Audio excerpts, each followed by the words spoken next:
Aries. In this ever crazy changing world, it's good to have two sources of information that can help guide and inspire you: the tarot cards and the astrology stars. They're like having two wise friends. The tarot card for the first week is the Death card. The tarot card for the second week is the Hermit. The tarot card for the third week is the Knight of Cups. And the tarot card for the fourth week is the Seven of Pentacles. I hope you will like this video and also press the little bell for notifications when my new videos come out. Aries, the tarot card for the first week of the month is the Death card. It suggests the ever-changing cycles of nature, with endings becoming new beginnings. Your world is changing, but it's also full of new potential. Don't be stuck in the past. Keep the faith, go through the changes, and move to the future.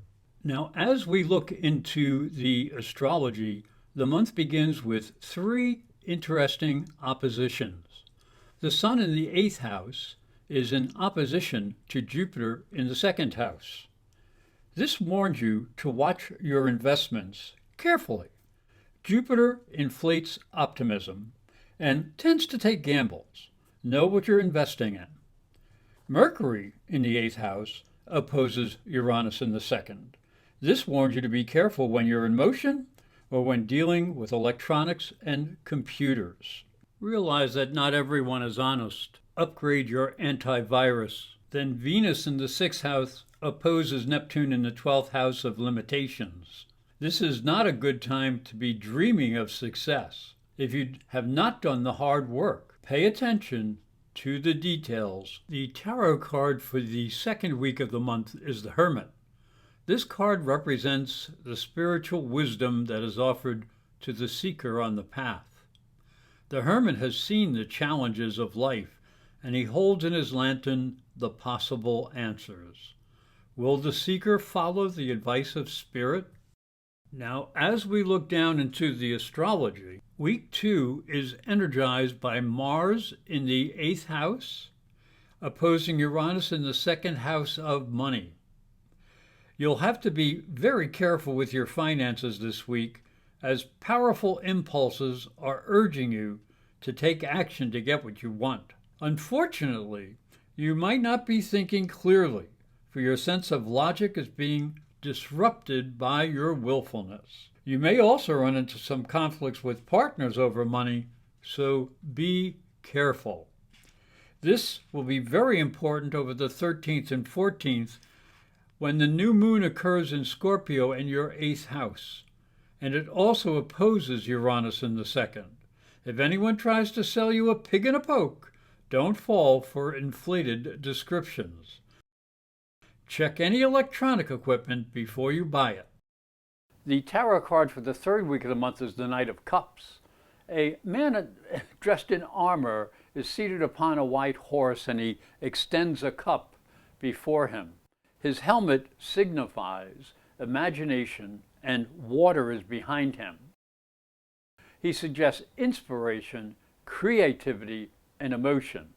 And you may receive an offer that has a positive emotional impact, maybe of love and romance. Woo.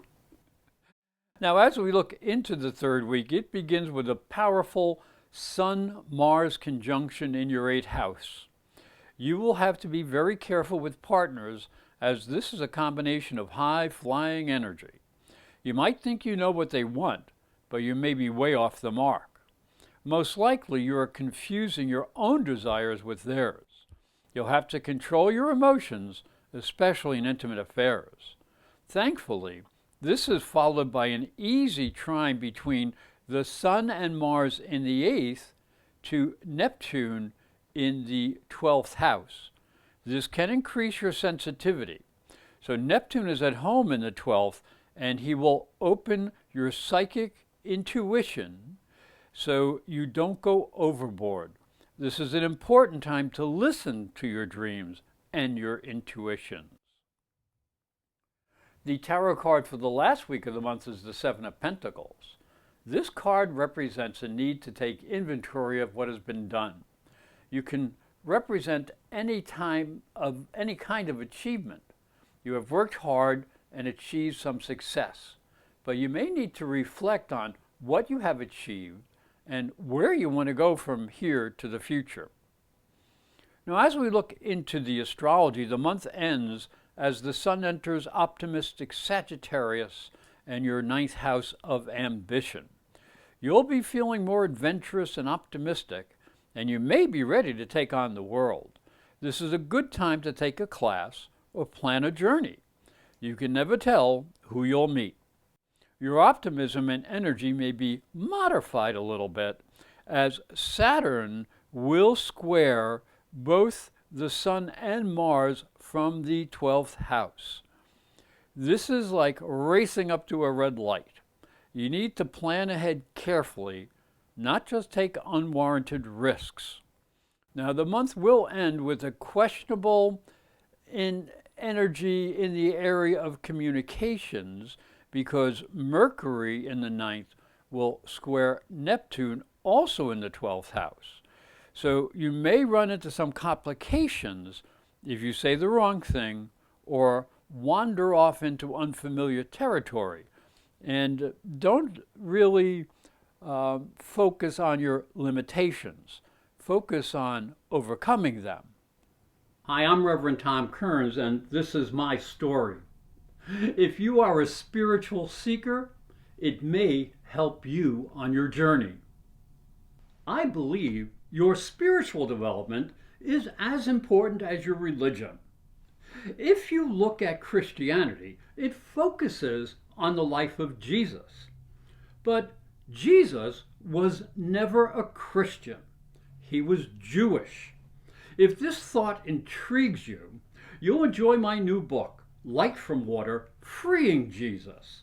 It's available on Amazon.com and through fine bookstores. And it may help you on your spiritual journey. I'd like to thank you for watching. I'd like to thank you for listening. Please like my videos and share them with your friends.